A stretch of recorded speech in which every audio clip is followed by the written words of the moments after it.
नमस्कार दर्शकों, मैं हूं ऐश्वर्या कपूर और आप देख रहे हैं मेरे साथ पूछता है भारत। शुरुआत ऐश्वर्या के एजेंडा से। ऐश्वर्या के एजेंडा में दर्शकों बात प्रधानमंत्री के इकोनॉमिक एडवाइजरी काउंसिल की, क्योंकि जो रिपोर्ट प्रधानमंत्री की economic advisory council to the PM ने दी है उसके अनुसार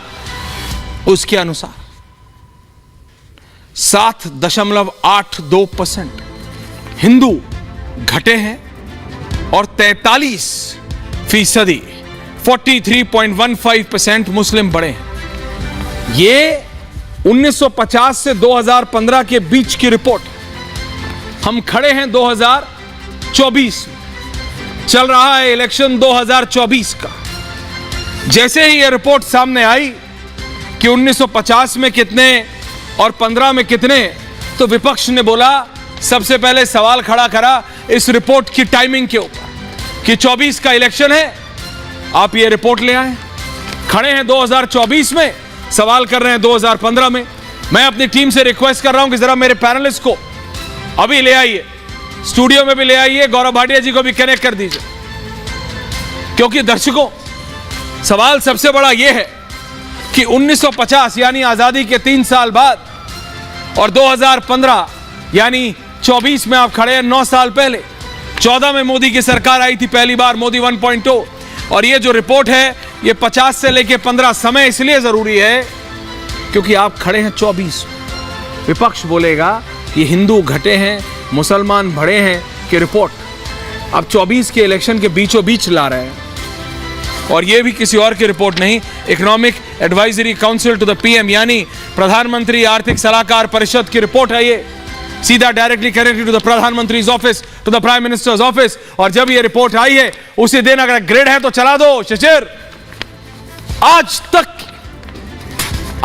तक की 2014 से लेके 2024 आ गया है, ग्रिड चलाइए प्रधानमंत्री के इंटरव्यू की। ये मैं बताना चाहता हूं दर्शकों आप सभी को, इंटरव्यू आपने बहुत सुने होंगे, देखे होंगे प्रधानमंत्री मोदी का, लेकिन बातचीत 2 घंटे की बातचीत है प्रधानमंत्री मोदी और अर्नब गोस्वामी की। 100 मिनट की बातचीत में 100 हेडलाइंस हैं, कोई इधर उधर की बात नहीं, सीधा टू द पॉइंट। मेगा बोलिए, सुपर मेगा बोलिए, शब्द हैं ये सब, लेकिन जब बात होती है, जब बातचीत होती है तो वो एक तरीके से होती है। वो 100 मिनट की बातचीत में प्रधानमंत्री मोदी के साथ 100 न्यूज पॉइंट निकले, 100।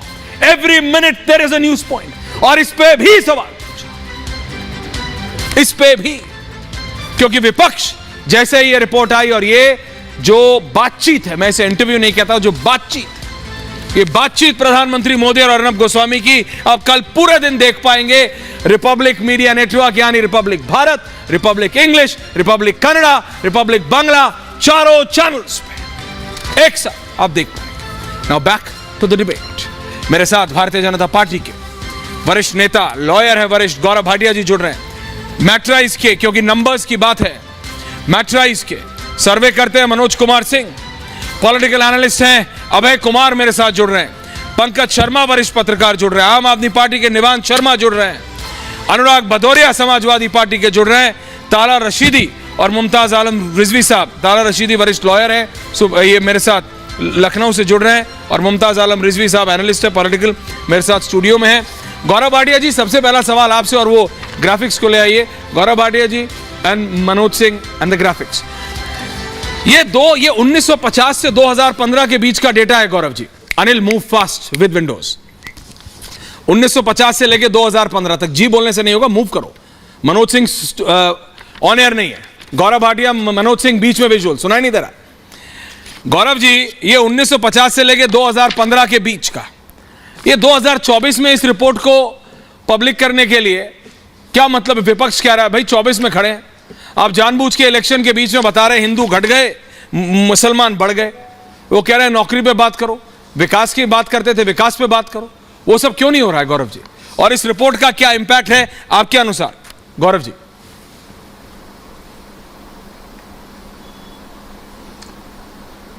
देखिए ऐश्वर्या जी, हमें एक बात समझनी होगी कि हिंदू जो बहुसंख्यक है इस देश में, वही इस बात की गारंटी है कि हमारा देश पंथ निरपेक्ष है और सभी धर्मों का सम्मान करता है। ये रिपोर्ट कोई भारतीय जनता पार्टी की रिपोर्ट नहीं है, ये रिपोर्ट है जो इकोनॉमिक एडवाइजरी काउंसिल है उसकी, और जो ये बता रही है मैं समझता हूं उस पर चर्चा होनी चाहिए। क्योंकि अगर उस पर चर्चा ना हो कि हिंदू जो है जनसंख्या 8% कम हुई है 65 सालों में, और मुस्लिम आबादी जो है वो 43% बढ़ गई है। अब अगर इस पे किसी को चिंता ना हो और टाइमिंग की बात करे तो मुझे ऐसा प्रतीत होता है कि ये सिद्ध हो गया कि वो तुष्टीकरण की राजनीति करते हैं। और अच्छा, वो तुष्टीकरण की राजनीति, 3 कारण जिसकी वजह से जो मुस्लिम जनसंख्या है वो बढ़ रही है। क्या आपने कुछ कहा ऐश्वर्या जी? नहीं, मैं कह रहा हूं जो कह रहे हैं, जो इस पे सवाल खड़ा कर रहे हैं, वो तुष्टीकरण की राजनीति कर रहे हैं। I am speaking, Anil, can I be on air when I am speaking at least? मैं ये कह रहा हूं कि ये economic advisory council to the PM, ये अगर 2023 का होता, 22 का होता, 24 का होता तो गौरव जी मेरे को समझ आता। विपक्ष कह रहा है कि भाई 1950 से लेके, यानी आजादी के 3 साल बाद, 2.5 साल से 2015 के बीच का ये डेटा है। अब 2024 के जनरल इलेक्शंस के बीच में आप इसको पब्लिक कर रहे हैं, इससे जनता को क्या फायदा या क्या नुकसान होगा? गौरव भाटिया जी। ऐश्वर्या जी, पहले तो मैं आपको यह बता दूं कि आप जब कहते हैं आप पब्लिश कर रहे हैं, ये कोई भारतीय जनता पार्टी नहीं पब्लिश कर रही है। ये एक रिपोर्ट आई और क्यों आई है देश हित में, मैं वो बताने जा रहा था। देखिए, जो टाइमिंग पे सवाल करते हैं उनको तो ये बताना है मुझे कि वायनाड में जहां मुस्लिम बहुल इलाका है जी, तो राहुल गांधी भी इंतजार करते हैं कि पहले पोलिंग हो जाए, उसके बाद मैं रायबरेली से चुनाव लड़ूंगा, और उनका नाम प्रत्याशी के लिए घोषित होता है। तो टाइमिंग तो तुष्टीकरण की वो है। इस रिपोर्ट में जो 3 बातें सामने आती हैं जिसपे हमें मंथन करना चाहिए। पहला, जो जनसंख्या मुस्लिम समाज की बढ़ रही है उसका पहला कारण है घुसपैठिए। ये घुसपैठिए, आप याद करिए, सर्बानंदा सोनोवाल नाम का जजमेंट आया सुप्रीम कोर्ट का असम को लेकर कि वहां पे बांग्लादेश से लोग घुसपैठिए आ रहे कांग्रेस के समय में। क्या आज तक विरोध किया कांग्रेस पार्टी ने? क्या पश्चाताप किया? नहीं किया। क्यों? क्योंकि ये जो घुसपैठिए हैं इनको ये अपना भविष्य का वोट बैंक मानते हैं, और यही काम पश्चिम बंगाल में हो रहा है, रोहिंग्या को भी अपना मानते हैं। दूसरी बड़ी बात, जबरन धर्म परिवर्तन। हम तो कानून लाए हैं, जब भाजपा शासित सरकारें हैं हमने कानून लाए और कहा जबरन ये नहीं हो सकता। इसका विरोध किसने किया? कांग्रेस पार्टी और तमाम जो तुष्टीकरण करने वाली पार्टियां हैं, घमंडिया के घटक दल। तीसरी बात है, मैं आपको एक बयान सुनाता हूं समाजवादी पार्टी के पूर्व सांसद, स्वर्गीय अब नहीं रहे, शफीकुर रहमान बर्क। उन्होंने क्या कहा? बच्चे पैदा हो रहे हैं तो क्या सब अल्लाह पर छोड़ दो, जो पैदा होता है उसकी अपनी किस्मत है। ऐश्वर्या जी, आप मुझे ये बताइए, संसाधन तो सीमित है। हाँ जी। और बच्चे पैदा करें, ये कहे अल्लाह पे छोड़ दो, और जब पैदा हो जाए तो चिल्लाएं कि भैया नौकरी मोदी जी देंगे।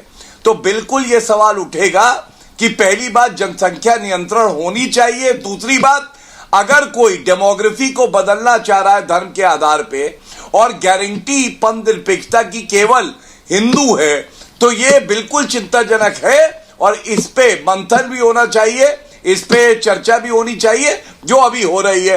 तीसरी बड़ी बात मैं कह दूं, आप बताइए क्या ये सत्य नहीं है कि धर्म के आधार पे आरक्षण होगा?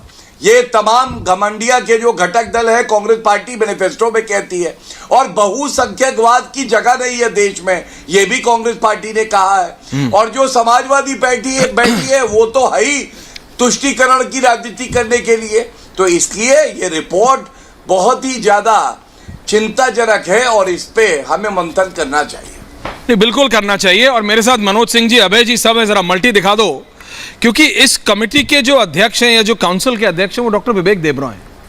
उन्होंने इतनी किताबें लिखी हैं, वो इतने मतलब पढ़े लिखे व्यक्ति हैं, he understands the subject very systematically. लेकिन मनोज जी, नहीं, अनुराग जी मैं आ रहा हूँ। ऐश्वर्या जी, अच्छा बोल लीजिए, बोलिए। हाँ बोलिए, विपक्ष के नाते जवाब दे दूं। बोलिए। आम आदमी पार्टी भी है, लेकिन आप बोलना जवाब दिलवा दीजिए, और उतना ही धैर्य से सुनिए। नहीं, उतना ही धैर्य से सुनिएगा जितना धैर्य से आपने बीजेपी को सुना। बिल्कुल, बोलिए ना। देखिए, जनता कह रही है कि मेरे सपने, सुनिए, जनता कह रही है मेरे सपने भी लूट लिए गए हैं। अब मुझे सपने देखने भी डर लगने लग गया है कि इस तरह का भारतीय जनता पार्टी ने देश के अंदर में माहौल महंगाई और बेरोजगारी का बनाया है। इनके देखिए धीरे धीरे इनके चेहरे पे, इनके भाषण पे जो आपने सुना अभी, हार का डर कैसा सताने लगा है। पहले इनको हार का डर कैसे सताया, कहाँ से चले पता है आपको? जब इनको लगा कि हार इनके दरवाजे पे ठक ठक ठक खटखटाने लगी, हड़बड़ा के उठे, तो उन्होंने क्या मुद्दा उठाया? मंगलसूत्र। वहाँ पे जनता ने धड़ाम से गिरा दिया दूसरे चरण में, कोई मंगलसूत्र नहीं, महंगाई होगी माँ से, मंगलसूत्र नहीं होगा। फिर ऊपर से आगे बढ़े, तीसरे चरण में आए, फिर जनता ने तय किया, फिर ये मुसलमान पे आ गए, तो नहीं, माँ से मुसलमान नहीं होगा, माँ से महिला होगी, महिला के साथ जो अन्याय हुआ, फिर धड़ाम से गिरे, फिर धीरे से उठे, फिर माँ से मछली याद आ गया इनको, माँ से मीट याद आ गया, माँ से मुर्गा याद आ गया, लेकिन माँ से मुद्दे नहीं याद आते, माँ से मणिपुर याद नहीं आता, माँ से मोहब्बत नहीं याद आती, माँ से माँ के बच्चे नहीं याद आते जो बेरोजगार हैं। कमाल है, माँ से महंगाई भी नहीं याद आएगी। अब धीरे धीरे किस पे चले गए हैं? तुष्टीकरण जिसको भी कह रहे हैं। अरे हिंदुस्तान में आपको अगर वोट नहीं मिल रहा है तो आप परेशान हो कि आप डिवाइड एंड रूल की बात करने लगे अचानक, लेकिन देश की जनता समझ गई है आपके मंसूबे, वो नहीं बटने वाली। कोई भी मुद्दा ले आओ, चौथे चरण में भी धड़ाम से गिरोगे। अभी तो धीरे धीरे आप अडानी अंबानी पे भी आ गए। अब किस पे जाओगे चौथे चरण पे? अब कौन सा मुद्दा लाओगे? टेम्पो लेके सुनिए मेरी बात सुनिए, बोलिए, हो गया, एक सेकंड और लूंगा, ज्यादा नहीं लूंगा, एक बात बोलिए तो इनके लिए अच्छा होगा। झूठ ही जिसका आसरा, झूठ ही जिसकी ताकत, सोचो वो कैसे जीता होगा जो झूठ की जिसको आदत हो गई हो। एक दिन ये झूठ ही उसको सच बनकर खा जाएगा। देखना वो दिन दूर नहीं, वो दिन जल्द आएगा। सच का दामन थाप के चलना बीजेपी के प्रवक्ता, झूठ तो पकड़ा जाएगा, झूठ तो पकड़ा जाएगा, झूठ पकड़ा गया। आप लोग वन ऑन वन में जाते हैं, फिर मैं मनोज जी के पास जाने पा रहा हूं। अब छटपटा रहे हैं, जनता पूछ छोड़ ही नहीं रही है। Okay, quick counter. Okay Anurag जी, अरे अनुराग जी आप मत हिलिए इतना, रिलैक्स। आपको सत्ता से हटा रही है। ओके गौरव जी, क्विक काउंटर। मनोज जी आ रहा हूं, अभय जी आ रहा हूं। हम नहीं, बीजेपी हिल रही है। ओके भाई रिलैक्स। देखिए, पहली बात तो ऐश्वर्य जी ये बता दो, जितनी 7 फेजेस में समाजवादी पार्टी की टूटी साइकिल की सीटें आएंगी ना, उससे 5 गुना ज्यादा सीटें केवल फर्स्ट फेज में हमारी आ जाएंगी, 10 गुना ज्यादा आ जाएंगी। और माँ की पाठशाला थी तो मैं भी थोड़ी माँ की पाठशाला बताता हूँ। माँ से मरिया आलम खान जिसने कहा वोट जिहाद कर डालो, और जब अखिलेश यादव माँ से मौलवी अखिलेश यादव से पूछा ये वोट जिहाद, बीच में नहीं अनुराग जी, आपके बीच में कोई नहीं बोला। अनुराग जी आपके बीच में कोई नहीं बोला। I don't like this, please don't do this. Anurag ji आप बोले, आपके बीच में कोई बोला? कोई नहीं बोला। ये आपकी आदत खराब है प्रोफेसर साहब, इसलिए आपकी क्लास के बच्चे, मेरे को नहीं पता आपको कैसे, ये मतलब ऐसा मत कीजिए प्लीज। फेल होते हैं। अरे अभी पास हो या फेल हो, बच्चे सब पास होने चाहिए। गौरव जी बच्चा कोई फेल नहीं होना चाहिए, बट रिलैक्स। हाँ ठीक है Gaurav ji, okay now thank you, relax. Anurag ji now please. अरे इनकी क्लास में जो जाएगा वो तो फेल हो गई। ओके चलिए, ऑन दैट टॉपिक आप अपनी बात कंप्लीट कर लीजिए। ठीक, तो हाँ ऐश्वर्या जी, माँ से मरिया आलम खान जिसने कहा वोट जिहाद, और जब पूछा गया मौलवी अखिलेश यादव से कि ये वोट जिहाद क्या है, तो उन्होंने कहा वो जोश में कह गई होंगी, और माँ से ही होता है महिला सशक्तिकरण और आरक्षण जो नरेंद्र मोदी जी ने दिया। लेकिन माँ से महिला को भूल गए जब इन्होंने कहा कि परकटी महिलाओं को आरक्षण मिलेगा, इसलिए महिला आरक्षण नहीं होना चाहिए। और माँ से ही मैं बोलना चाहता हूं, संदेश खाली की माएं पूछ रही हैं, अखिलेश यादव के मुंह में दही क्यों जम गई? कौन सा रेफ्रिजरेटर है, केल्विनेटर का है, गोदरेज का है, या किस कंपनी का है? और माँ से ही मौलाना मुलायम ने अपने मैनिफेस्टो में लिखा था कि हम मुसलमान जो बच्चे हैं उनको तो स्टाइपेंड वजीफा देंगे, लेकिन हिंदू बच्चों को नहीं देंगे। और माँ से ही मुस्लिमों को आतंकवादी भी होंगे। माँ के बच्चे आप दिखाई देता है। माँ वाली बात, okay please now relax. Okay Anurag ji, Gaurav ji, माँ वाली पूरी हो, point taken. Okay Anurag ji now thank you. Manoj Singh ji, ये जो डेटा है, Abhay ji, Pankaj Sharma ji, Anurag ji please thank you, I have to stop you, thank you. Data है, विपक्ष कह रहा है इस समय क्योंकि आप you are a numbers man, आप डेटा क्रंच करते हैं। मैं ये पूछ रहा हूं इस डेटा का इस इलेक्शन से क्या मतलब है? विपक्ष कह रहा है, जैसे कि अभी पंकज जी आए, only 2 people, Manoj ji, Abhay ji, Pankaj ji and Aam Aadmi party. Okay, 5th को टाइम। ये मेरे को बताइए इस नंबर का इस समय क्या मतलब है? मैं देखिए फर्स्ट डिबेट में आया था, पहला जो वोट हुआ था, मैंने आपको बताया था कि 7 फेज का चुनाव है और 7 फेज 7 मुद्दे पे चुनाव लड़ेंगे, न कि एक मुद्दे पे चुनाव होने का जा रहा है। बीजेपी एक, मैं किसी और मुद्दे की बात नहीं कर रहा, मैं आज कह रहा हूं हिंदू घट गए 1950 से लेकर 2015 तक और 43.15% मुस्लिम आबादी बढ़ गई 2015 तक। उसका जनरल इलेक्शन 2 वर्सेस 2 अनिल। मैं इस पे ऐश्वर्या जी कहूंगा कि इसमें प्रमाणिक सबसे बड़ी बात है कि जनसंख्या का तो अभी किसी तरह का कैलकुलेशन नहीं किया गया है, लेकिन एक जो पार्लियामेंट के अंदर जो वोट डाले जाते हैं उनका सारा लिस्ट बना हुआ है और इलेक्शन कमीशन के थ्रू आप जब उसको देखेंगे तो मैं आपसे क्या पूछ रहा हूं, मैं आपसे पूछ रहा हूं, you are a numbers man.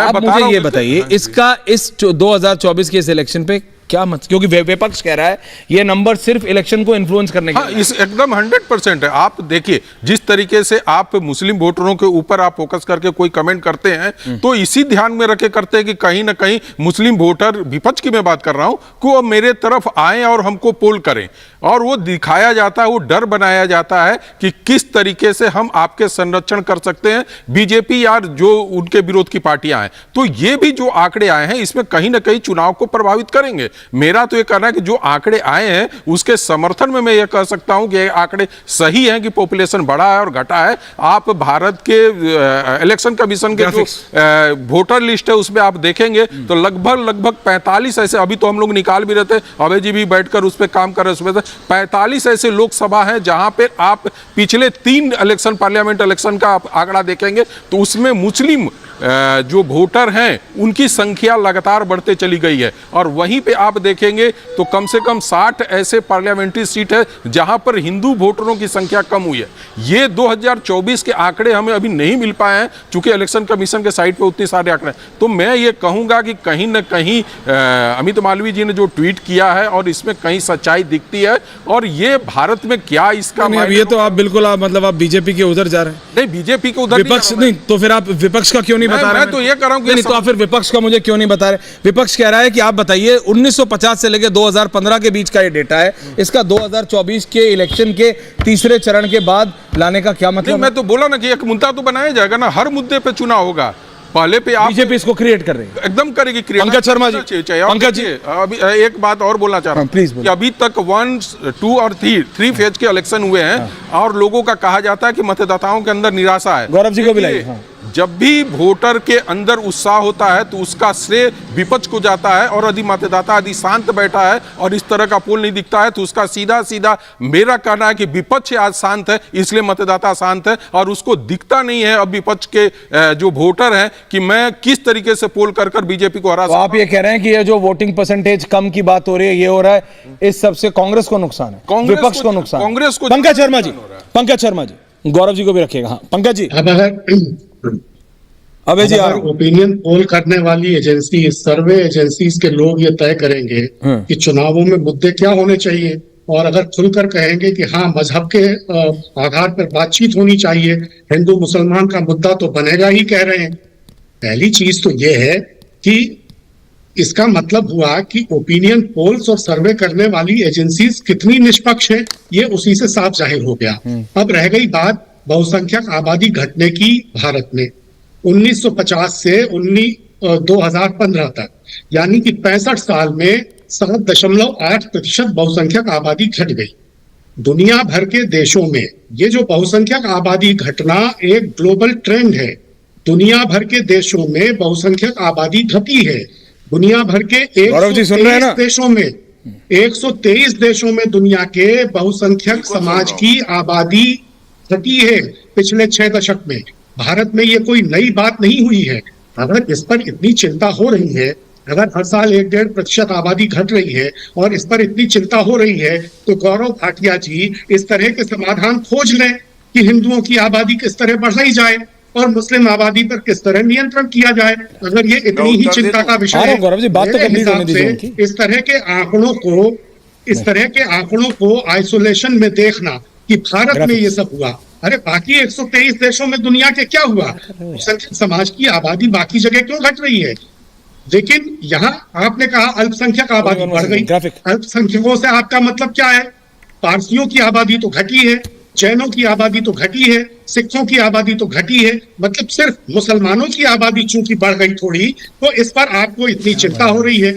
और चुनाव के वक्त में 2024 का जब चुनाव आया तो आपने आज से 9 साल पुराने आंकड़े निकाल करके जनता के सामने पेश कर दिए। इससे साफ है कि आप इन चुनावों में फिर से ध्रुवीकरण का एक खेल खेलना चाहते हैं। तो ये चुनाव चूंकि भारतीय जनता पार्टी के हाथ से फिसल रहा है, बुरी तरह फिसल रहा है। 3 चरण में डायरेक्ट करूंगा, thank you. Gaurav Bhatia, Pankaj Sharma on air now. बोलिए बोलिए पंकज।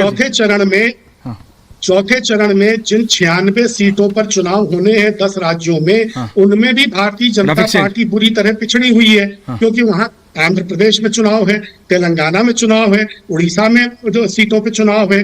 तो इन सब को देखते हुए ये हिंदू मुस्लिम अरे गौरव भाटिया जवाब दे रहे हैं, हिंदू मुस्लिम। अभय जी को बीच में रखिए, अनुराग भदौरिया को लाइए और इधर निवान शर्मा को लाइए। पंकज जो बाहर और शर्मा जो बाहर पीसीआर से निकल के चाय पी रहे हैं, उनको थोड़ा बुलाइए पीसीआर में। तो फिर उस काम के ओके पंकज शर्मा जी। गौरव भाटिया जवाब दे रहे हैं। गौरव भाटिया, कोई आंसर गौरव भाटिया। देखिए, सबसे पहले तो मैं ये बता दूं, हिंदू मुस्लिम किसने शुरू किया है। मुझे याद है कि प्रधानमंत्री जी पहले चरण में और अभी भी विकास की बात करते हैं, लेकिन साथ साथ अगर किसी का दैत्य तुष्टीकरण रूप है तो वो भी जनता के समक्ष रखना आवश्यक है। अब मैं आपको उदाहरण देता हूं। सपा की बात करें तो आप बताइए, रामगोपाल यादव ने अभी 2 दिन पहले कहा कि जो नक्शा है राम मंदिर का, ये नक्शा ठीक नहीं है। इतनी हिम्मत है रामगोपाल यादव या अखिलेश यादव ये कह दे कि किसी भी मस्जिद का नक्शा ठीक नहीं है, नहीं बोल पाएंगे। कांग्रेस पार्टी की बात करते हैं, ये मैनिफेस्टो है मेरे हाथ में, इसके पृष्ठ 7 में क्या लिखा है? लिखा है बहुसंख्यकवाद की भारत में कोई जगह नहीं है। बहुसंख्यक उंगली कंट्रोल सहिष्णु हिंदू है। क्यों लिखा आपने जगह नहीं है? इसके बाद इनके मैनिफेस्टो में लिखा है, और जो जिन्ना का मैनिफेस्टो बुलाया गया है, देश की जनता ने नकारा है कि व्यक्तिगत कानूनों को हम मजबूत करेंगे। इसका मतलब ट्रिपल तलाक को वापस लाएंगे। हमने अपराध बनाया, मुस्लिम महिलाओं की अस्मिता का ध्यान रखा, ये उसको बहाल करेंगे। बहु विवाह इनके लिए ठीक है, हलाला होगा तो इनको खुशी होगी। तीसरी बात, धर्म के आधार पे आरक्षण संविधान इजाजत नहीं देता है। ऐश्वर्या जी, क्या इनसे पूछे भी नहीं हम लोग? आप कैसे कह रहे हैं कि धर्म के आधार पे आरक्षण देंगे? अरे लेंगे किसका? लेंगे तो SC ST OBC समाज का।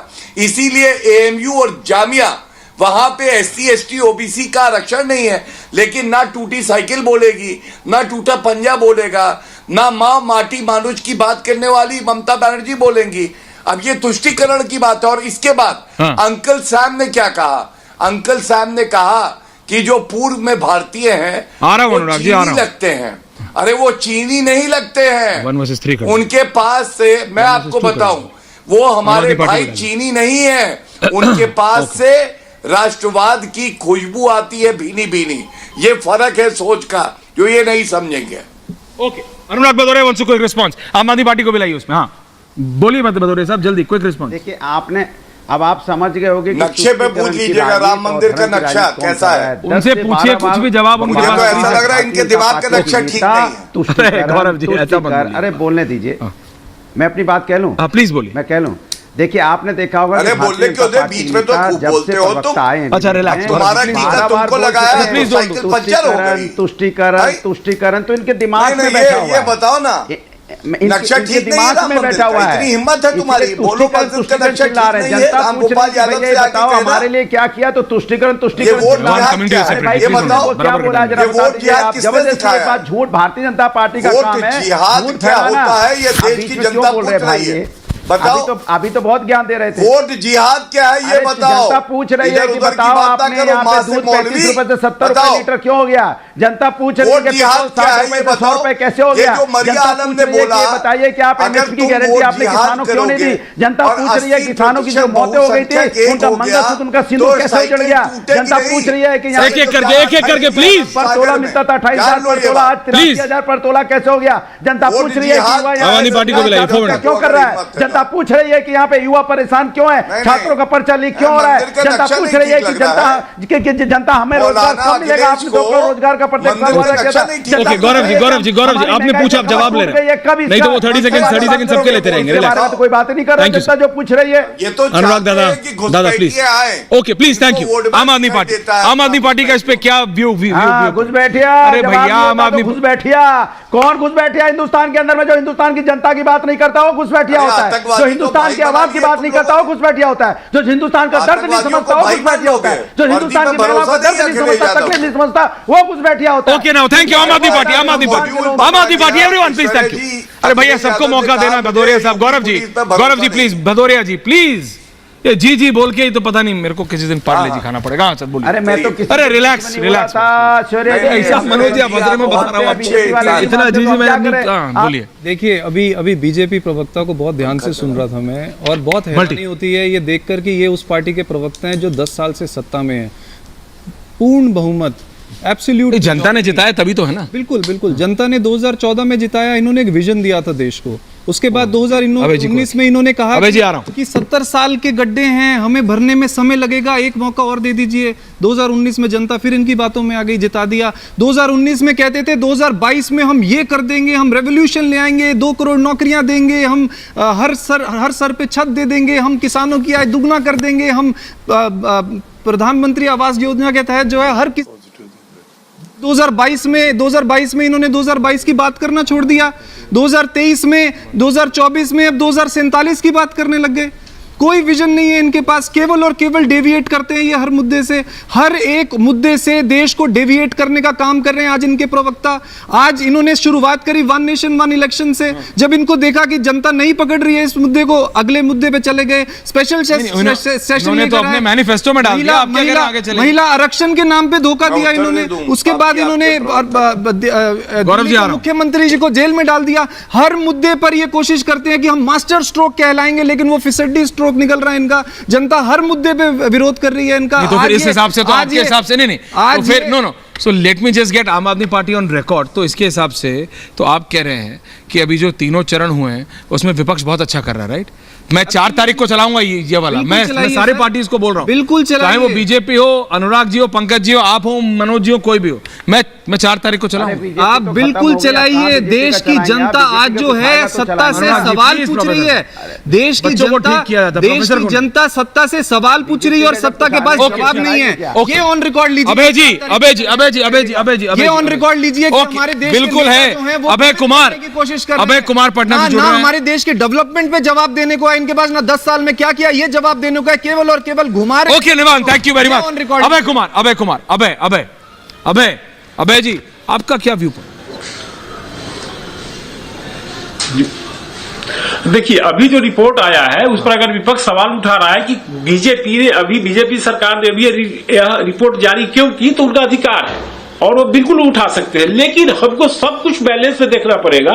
और मेरा पहला तो सवाल यह है कि अगर हम सभी पार्टी के कामकाज को देखें, मैं कांग्रेस पार्टी से शुरू करता हूं। हाँ। तो देखिए मैं एक एग्जांपल के साथ शुरू करना चाहता हूं कि बरपेटा असम की एक लोकसभा सीट है। हाँ। और उस सीट से 1967 के बाद से कांग्रेस पार्टी ने 2019 तक केवल और केवल मुस्लिम प्रत्याशी उतारे थे। वहां 1967 और 71 में फखरुद्दीन अली अहमद जी वहां, हाँ सर, फखरुद्दीन अली अहमद जी, हाँ। लेकिन हमारे राष्ट्रपति वहां पर डिलिमिटेशन हुआ और सीट के जी सुनिए, बिल्कुल उस सीट का डिलिमिटेशन हुआ है और वहां पर मुस्लिम वोटों का थोड़ा परम्यूटेशन कॉम्बिनेशन में थोड़ा बदल गया है। और इस बार कांग्रेस पार्टी ने अपने सिटिंग एमपी अब्दुल खालिक का टिकट काट करके दीप बायर को दिया है। और अब्दुल खालिक जी पिछला चुनाव 1,40,000 वोट से जीते थे, और मैं बताऊं कि उन्होंने पार्टी से मतलब ये कर दिया, पार्टी से उन्होंने किनारा कर लिया। हाँ। तो कहने का अर्थ है कि आप यह बरपेटा लोकसभा सीट बताने के लिए काफी है कि मतलब कैसे मतलब माइनॉरिटी पोलराइजेशन किया जाता है, माइनॉरिटी का बेनिफिट उठाया जाता है। मैं आपको 2002 के अगर गुजरात असेंबली पोल को एक तरफ ले चलूं तो गुजरात में 182 सीट है और 2002 के असेंबली पोल में कांग्रेस पार्टी ने 4 मुस्लिमों को टिकट दिया था। अब आप समझ सकते हैं क्यों दिया था। अगर हम उसके बाद की अगर बात करें तो हम लोग के पास कई ऐसे उदाहरण है। अगर हम देख लेंगे अगर जैसे कि मतलब जहां माइनॉरिटी कम संख्या में ज्यादा संख्या में कैसे उसका मिसयूज किया जाता है और कैसे किया जाता है। और मैं एक बात और, अभी गौरव भाटिया जी यहाँ केरल वाले सीट की चर्चा कर रहे थे, गौरव जी को भी राहुल गांधी जब 2019 में केरल से चुनाव लड़ने गए वायनाड से, तो आईयूएमएल ने कांग्रेस पार्टी से रामनाथपुरम सीट है तमिलनाडु की, उसने ले लिया था। रामनाथपुरम लोकसभा सीट पर कभी भी आईयूएमएल के चुनाव लड़ने का इतिहास नहीं है, लेकिन जब राहुल गांधी 2019 में लोकसभा चुनाव लड़ने का वहां पर, तो आईयूएमएल ने तमिलनाडु में रामनाथपुरम की सीट ले ली थी। और मैं बता रहा हूं क्यों ली थी और क्या कारण हो सकता है कि यहाँ जो 7 असेंबली सीट है वो इसमें राहुल गांधी जी के क्षेत्र में, उसमें 2 सीट पर आईयूएमएल का अच्छा पकड़ है, और राहुल गांधी को सपोर्ट करने के एवज में उसने वहां का सीट ले लिया, और जहां 2 एमपी बनते थे आईयूएमएल के, इस बार 3 एमपी है, और इस बार भी चुनाव लड़ रही है। तो कहने का सभी पार्टियां बैलेंस में है और सभी को जहां मौका मिलता है पॉइंट है। ताला रशीदी एंड मुमताज आलम रिजवी। ताला साहब जवाब नहीं, अनुराग जी आ रहा हूं, आप बोल चुके हैं, लोग बोले नहीं अभी तक। ताला साहब, ताला जी आप वरिष्ठ लॉयर भी हैं, लखनऊ से जुड़े हुए हैं, आपका क्या व्यू पॉइंट है विपक्ष वाला कि ये इलेक्शन को? जी मैं 35 मिनट तक सबको सुनता रहा, आपको भी शांति से सुनेंगे सर, माफी चाहता हूं, वेट करना पड़ा आपको जी।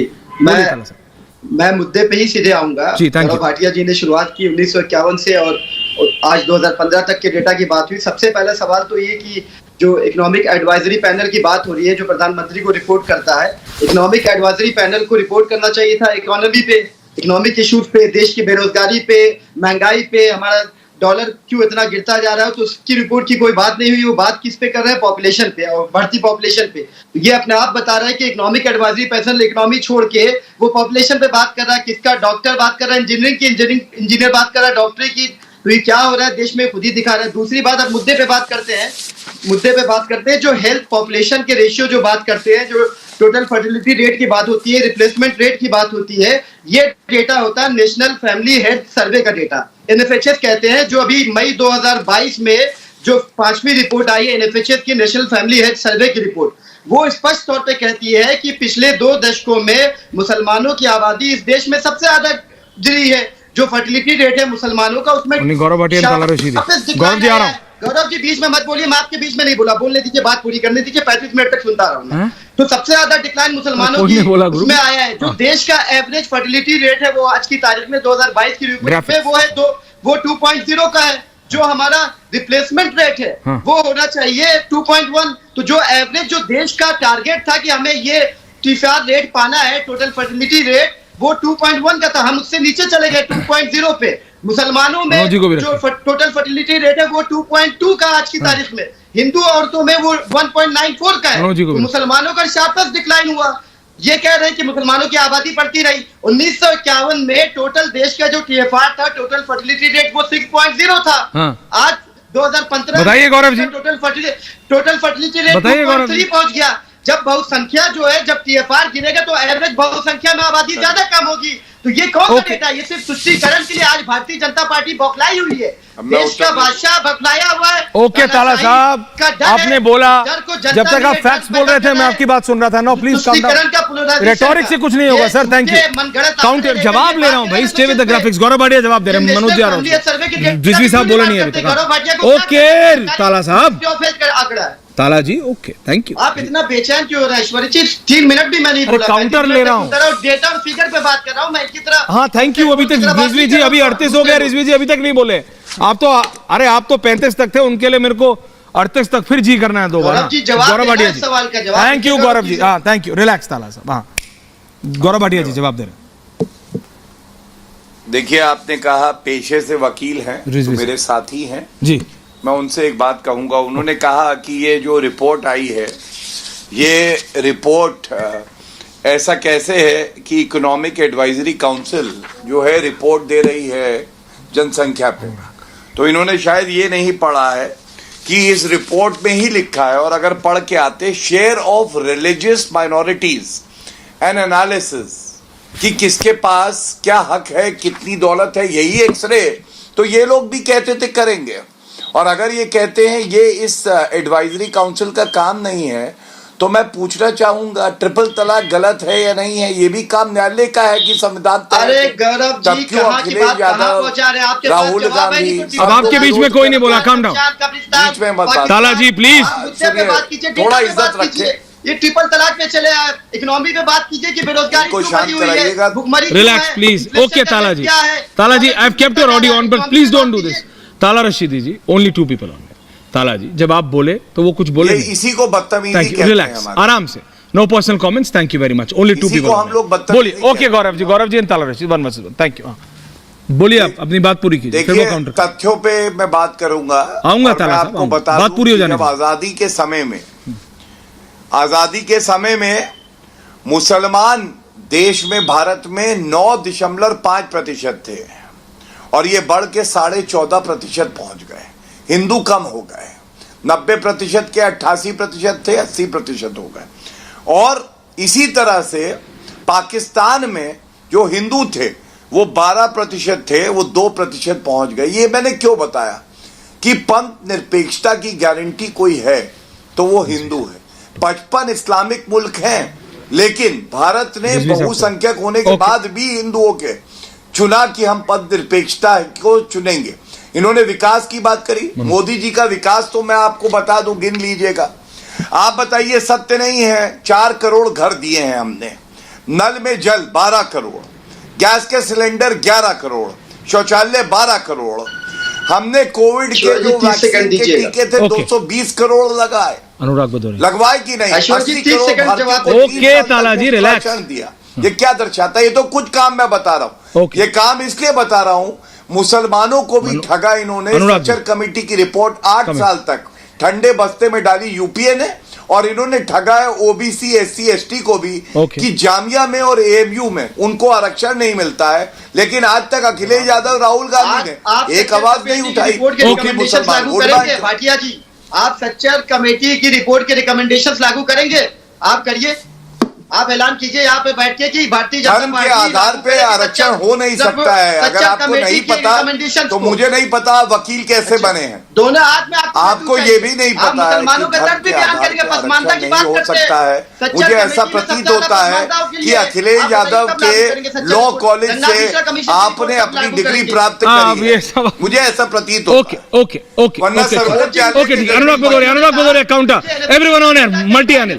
अनुराग भदौरिया, ताला जी ओके, अनुराग भदौरिया जी आ रहा हूं। रिजवी जी अभी तक बोले नहीं है, सच में 38 हो गया। रिलैक्स नाउ,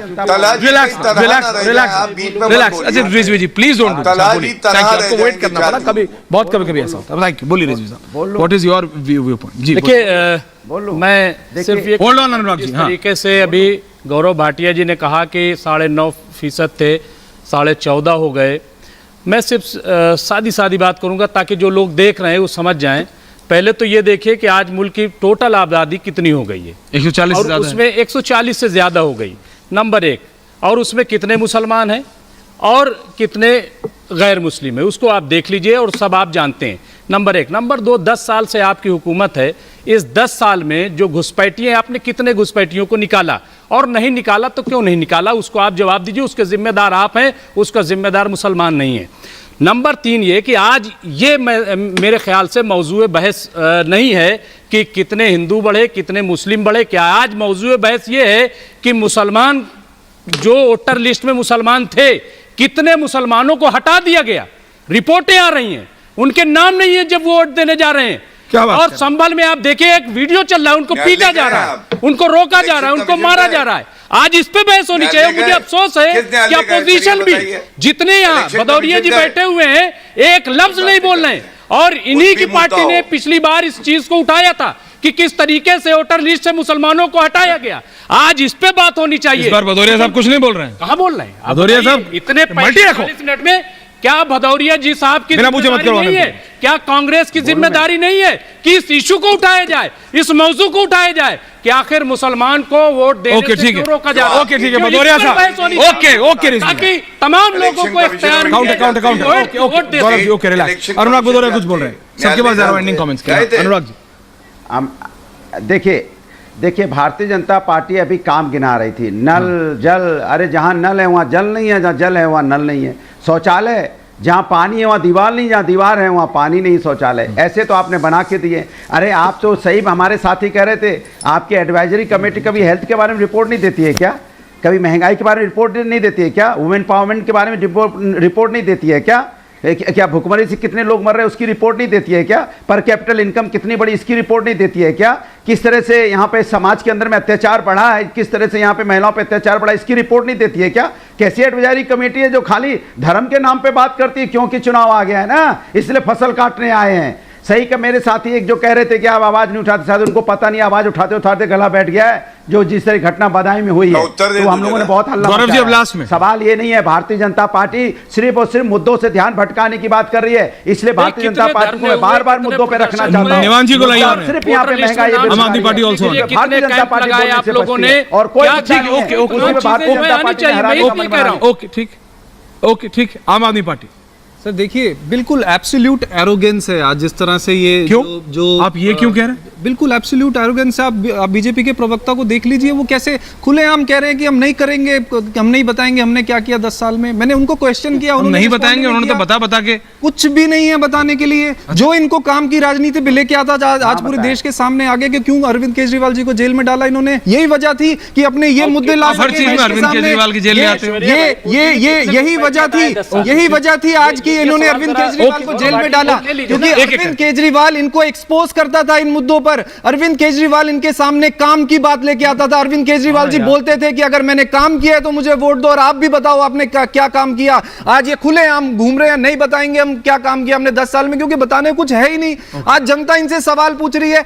नॉर्थ इंडिया में सर सारी ट्रेन्स ब्लॉक्ड हैं, आज किसान मंडियों के बाहर बैठा है। इतने बड़े इशू हैं हमारे देश में, लेकिन ये बात करने को तैयार नहीं है, ये जवाब देने को तैयार नहीं है। इतनी एरोगेंस, देश इनसे पूछ रहा है कि आज 1250 से ज्यादा ट्रेन रद्द पड़ी हैं, ट्रेनों के अंदर लोग जो है बैठे हैं 12-12, 13-13 घंटे इंतजार कर रहे हैं, ये नहीं जवाब दे रहे इस बात पे। आज किसान जो है वो मंडियों के बाहर रुल रहा है सर, कनक सड़कों पे भीग रही है, ये नहीं जवाब दे रहे, नहीं जवाब दे रहे आज। लेकिन ये केवल और केवल मिसगाइड कर रहे हैं सर। आज देश की जनता, आज देश की जनता इनसे सवाल कर रही है कि आपने क्या किया, आप बताओ, आपके पास क्या विजन है, ये बताओ। 10 साल आप सत्ता में थे, चुनाव में जा रहे हैं, हमें वोट करना है, हमें बताओ हम क्या। Point taken. अबे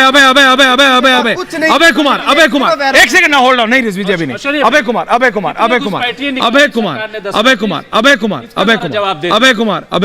अबे जी बोलिए, एंडिंग कमेंट्स। अबे जी बोलिए।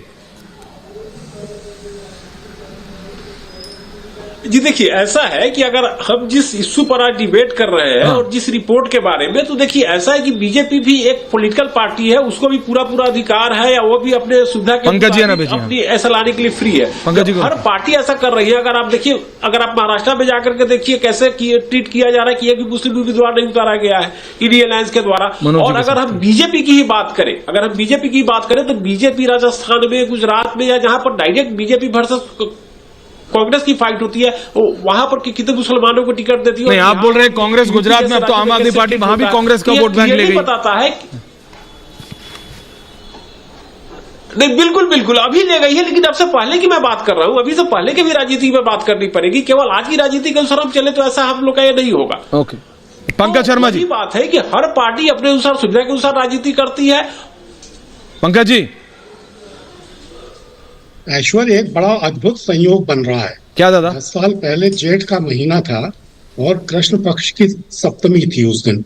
जिस दिन नरेंद्र भाई मोदी ने लोकतंत्र के जो परम पावन मंदिर की सीढ़ियों पर दंडवत प्रणाम किया था। आपके जहन में भी वो दृश्य अभी तक चस्पा होगा। अब 4 जून को जेठ का महीना है, कृष्ण पक्ष की चतुर्दशी होगी। जब अब वो एक दूसरे संसद भवन की सीढ़ियों से नरेंद्र भाई मोदी विदा लेंगे, उस संसद भवन की सीढ़ियों से जिसके छत पर शेर दहाड़। तो 10 वर्ष में ये फर्क पड़ा हमारे लोकतंत्र में कि हम उदारता से, समावेशिता से, भाईचारे से दहाड़ तक पहुंच गए। ये देश की जनता ने देखा है, और इस बार 2024 के चुनावों में इसी का नतीजा भारतीय जनता पार्टी को भुगतना पड़ेगा। ओके, देखिए ऐश्वर्या जी, सबको लाइए, बोलिए मनोज जी। मैं कह रहा हूं कि पंकज जी ने जिस तरीके से कहा कि भाई हम ओपिनियन पोल जो करते हैं उनके ऊपर तो संदेह अब होने लग रहा है। मुझे नहीं पर्सनली मैं बता रहा हूं कि पंकज जी बहुत कोशिश किया उन्होंने, अहम को ठेस पहुंचा दिया। नहीं, राजस्थान में उन्होंने जिता रहे थे कांग्रेस को, छत्तीसगढ़ में जिता रहे थे और मध्य प्रदेश में भी जिता रहे थे। तो पंकज जी जब कांग्रेस को जिताते नहीं थक पाते हैं, तो यदि मेरे ओपिनियन पोल में बीजेपी जीत जा रही है तो पंकज जी शक करते हैं तो कोई बात नहीं है। पंकज जी को अपना प्रयास करना चाहिए और भारतीय कांग्रेस को जिताना चाहिए, हो सकता है उनके लोगों की ऐसी जरूरत है। देखिए यही एक सबसे बड़ी चीजें हैं। Gaurav ji, you have to answer all of them. मैं बराबर का टाइम दूंगा आपको। मैं स्वीकार किया कि भारतीय जनता पार्टी ध्रुवीकरण करने में लगी हुई है और उसमें सफल भी होती है, और यही कारण होता है कि जहां 2024 में 36 मुसलमान जीत कर आए थे, आज के डेट में यदि 2019 में 24 हो गए थे, और धीरे धीरे पार्लियामेंट के अंदर मुसलमानों की संख्या घटी। उसके लिए एक और सवाल नहीं दोषी है, उसके लिए कांग्रेस दोषी है कि जो लोगों को टिकट देना बंद कर दिए मुसलमानों को। ये बीजेपी पे दोष। और एक और सवाल है कि क्या सेम धर्म वाला ही आपका नहीं, आपकी नुमाइंदगी क्या आपके धर्म का ही व्यक्ति कर सकता है? क्या मेरा ही नुमाइंदगी क्या मेरे धर्म का व्यक्ति कर सकता है? भाई बात ये जी प्लीज, बात ये है कि इतनी बड़ी आबादी है जिस पर पूरी सियासत हो रही है। आप देखिए शुरू से लेकर के अब तक और आखिरी तक शायद इसे पर हो, लेकिन जब नुमाइंदगी की बात आती है तो उनको पीछे रख दिया जाता है। आप मुरादाबाद से यही समाजवादी पार्टी जो है वहां पे एसटी हसन थे और आज किसको वहां टिकट दे दिया गया? क्यों दे दिया गया? जबकि वहां मुस्लिम आबादी ज्यादा है। भाई जहां मुस्लिम आबादी ज्यादा है वहां भी नहीं दोगे, जहां कम है वहां भी नहीं दोगे। तो ये एक तो शिकायत तो है। देखिए महाराष्ट्र में 48 सीटें हैं, लेकिन वहां एक भी मुस्लिम उम्मीदवार नहीं आया, इसलिए कि कहीं ताला साहब 30 सेकंड्स, ताला साहब समझता हूं 30 सेकंड्स, ताला साहब तो बनाना पड़ेगा। ओके, पॉइंट टेकन ताला जी। नहीं अभी टाइम नहीं है ताला जी, बीजेपी को भी देना पड़ेगा। ताला साहब बोलिए 30 सेकंड। मैं सिर्फ ये कहना चाहता हूं कि आज मोदी जी के जो परम मित्र थे अब्बास, वो बहुत दुखी होंगे जब मोदी जी ये कहते हैं कि मैं जीते जीते मुसलमानों को आपका हक लेने नहीं दूंगा, आरक्षण नहीं लेने दूंगा, तो अब्बास को तकलीफ होती है। मोदी जी जब ये कहते हैं कि ये आपका मंगलसूत्र और आपकी दौलत पे जा रहा है, में बांट देना चाहते हैं, मनमोहन सिंह ने जो कहा, तो अब्बास जी को तकलीफ होती है। कर रहे हैं तो वो अपने उस मित्र का ख्याल रखे। वो रेटोरिक मत करिए। Gaurav Bhatia is answering to everyone. Gaurav Bhatia मुद्दे पे बात करें। अनुराग भदौरिया सुनिएगा, जवाब आ रहा है आपका। गौरव भाटिया, मेरा जवाब कहाँ आ रहा है? देखिए पहले तो सपा के hold on Anurag ji, hold down भाई, बोलिए गौरव जी जवाब बोलिए। गौरव जी पहले तो ऐश्वर्या जी, सपा के प्रवक्ता जब आते हैं हर डिबेट में 1,00,000 2 लाख वोट सपा के कम कर देते हैं। इनको ये बताइए पर कैपिटल इनकम नहीं होता, कैपिटल नहीं है, पर कैपिटा इनकम होता है। और 76,000 पर कैपिटा इनकम थी सालाना, वो बढ़ के दुगनी हुई और 1.5 लाख हो गई मोदी जी के समय में। दूसरी बात, पापी आप पे आते हैं। आप पार्टी को ये पता होना चाहिए कि अरविंद केजरीवाल ये कहते थे कि लालू प्रसाद यादव, सोनिया गांधी और साथ में मुलायम सिंह यादव जी और अखिलेश यादव भ्रष्टाचारी नंबर 1 है। अब 20 महीने से मनीष सिसोदिया जो कट्टर ईमानदार बताए जा रहे थे, वो कट्टर बेईमान निकले और उन्हीं की गोदी में अरविंद केजरीवाल जाके बैठ गए। को अपनी पार्टी में ले आए तो नंबर 1 से भी ऊपर निकल गए। शांत एंकर ऑडियो कट नहीं करना है, डायरेक्टर अनुराग भदौरिया का कट करना है यार। देखिए दिक्कत की बात है। हाँ गौरव जी बोलिए। हाँ धन्यवाद। अब तीसरी बात कांग्रेस पार्टी पे आते हैं। देखिए कांग्रेस पार्टी तो दिशाविहीन है। ये लोग टाइटैनिक जहाज हैं, डूबेंगे ही डूबेंगे। और इसकी वजह है ये भारतीयों को चीनियों से मिला देते हैं, अरब से मिला देते हैं, दक्षिण भारतीयों को कहते हैं अफ्रीकन हैं। उसके अलावा राहुल गांधी कहते हैं उत्तर प्रदेश के लड़के नशेड़ी। ऐश्वर्या राय नाच रही हैं अयोध्या में प्राण प्रतिष्ठा के समारोह में। और ऐश्वर्या आपकी जात पूछेंगे कौन जात हो। आप मुझे बताइए, ये मुद्दे अगर उठाएंगे गलत तो क्या हम लोग करारा जवाब नहीं देंगे जनता की तरफ? जवाब तो जनता देगी गौरव भाटिया जी। जवाब हमारा ये हक है और बिल्कुल है, सबका हक है। पहले रिपोर्टर से पूछते हैं कौन जात हो, फिर पूछते हैं मालिक कौन जात है। बहरहाल जनता देख रही है, जनता डिसाइड करेगी। लेकिन मैं दर्शकों को बता रहा हूं मनोज जी, इंटरव्यू बहुत देखे होंगे, बातचीत, मुलाकात प्रधानमंत्री नरेंद्र मोदी की अर्नब गोस्वामी के साथ कल पूरे दिन, उसकी एक थोड़ी सी झलक के साथ आप सबको छोड़े जा रहा हूं। Special promo, look at this. नमस्कार, मैं अर्नब गोस्वामी।